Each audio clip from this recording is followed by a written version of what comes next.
Halo teman-teman, balik lagi dengan saya Baraguna Priscilia. Di video kali ini saya akan memenuhi tugas dari mata kuliah Operation Management, yaitu dengan menjelaskan 5 learning objective dari chapter 5, yaitu Strategic Capacity Planning for Products and Service. Kita langsung saja ke penjelasannya.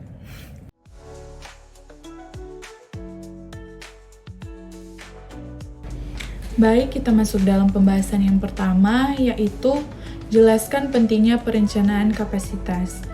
Nah, pentingnya perencanaan kapasitas adalah untuk memastikan bahwa sumber daya yang tersedia seperti tenaga kerja, peralatan, dan teknologi cukup untuk memenuhi permintaan tanpa terjadinya kekurangan atau kelebihan. Dengan adanya perencanaan kapasitas yang baik, perusahaan dapat menghindari keterlambatan produksi, mengurangi biaya operasional, dan meningkatkan kepuasan pelanggan. Nah, hal ini juga membantu bisnis dalam mengantisipasi pertumbuhan di masa yang akan datang dan membuat keputusan yang lebih strategis. Nah, dengan adanya perencanaan kapasitas yang tepat, perusahaan juga dapat beroperasi lebih efisien dan tetap kompetitif di pasar.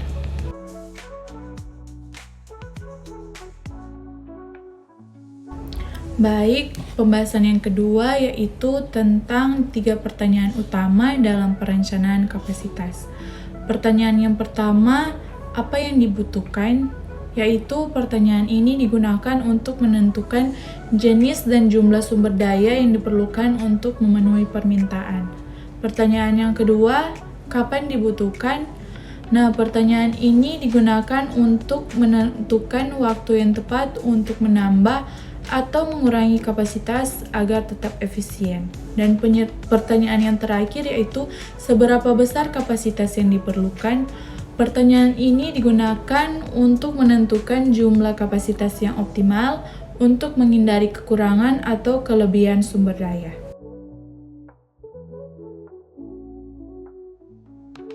Baik, kita masuk dalam pembahasan yang ketiga, yaitu cara mendefinisikan dan mengukur kapasitas. Nah, cara mendefinisikan kapasitas yaitu ada 2. Yang pertama, kapasitas dapat didefinisikan sebagai jumlah maksimum output yang dapat dihasilkan oleh suatu sistem, mesin, atau tenaga kerja dalam jangka waktu tertentu. Yang kedua, kita boleh lihat dari sisi sumber daya yang tersedia, seperti jumlah karyawan, mesin, atau bahan baku yang dapat digunakan untuk diproduksi. Nah, kemudian cara mengukur kapasitasnya yaitu ada 3.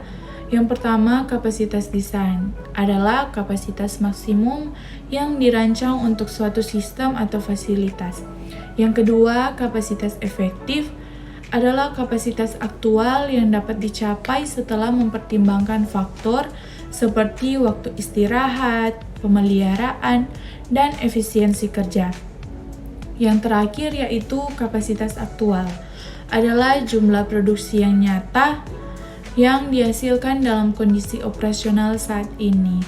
Nah, dengan memahami dan mengukur kapasitas dengan baik, perusahaan dapat meningkatkan efisiensi dan menghindari masalah seperti kelebihan atau kekurangan produksi.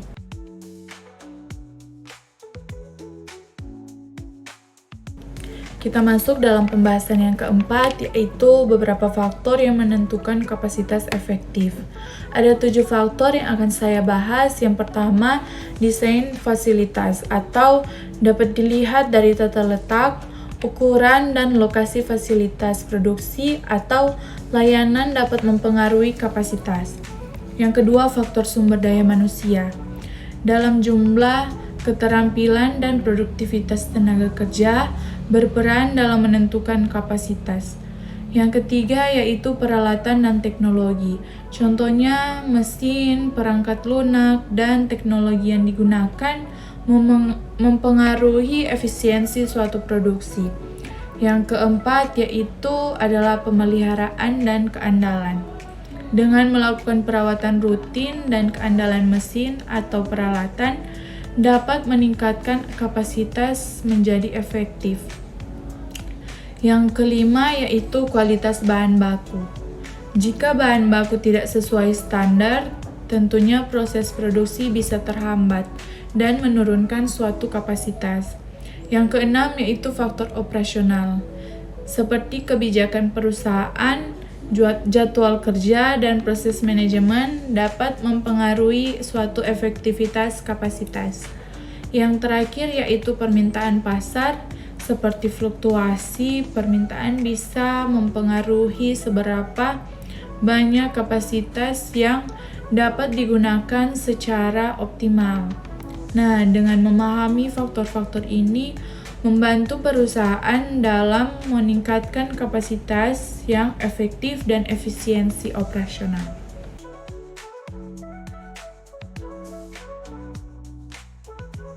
Baik, kita masuk dalam pembahasan yang kelima, yaitu langkah-langkah untuk mengatasi masalah keterbatasan. Di sini saya akan membahas 6 langkah, yaitu yang pertama, identifikasi kendala.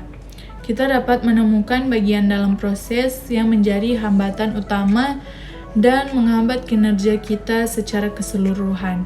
Langkah yang kedua, kita boleh menganalisis penyebabnya. Nah, kita harus memahami mengapa kendala tersebut terjadi. Apakah karena kurangnya sumber daya, peralatan, tenaga kerja, atau faktor lainnya. Yang ketiga yaitu tingkatkan kapasitas kendala.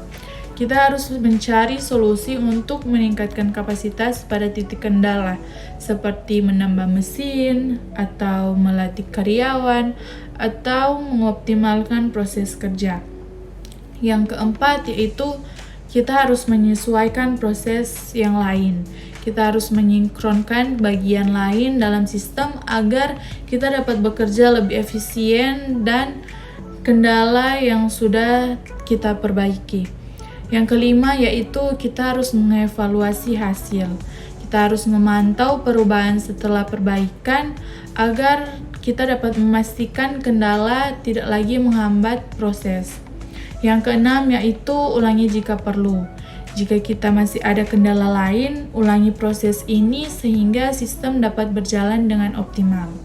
Nah, dengan mengikuti langkah-langkah ini, perusahaan dapat meningkatkan efisiensi operasional dan menghindari keterlambatan produksi. Oke, selesai sudah pembahasan 5 learning objective dari chapter 5.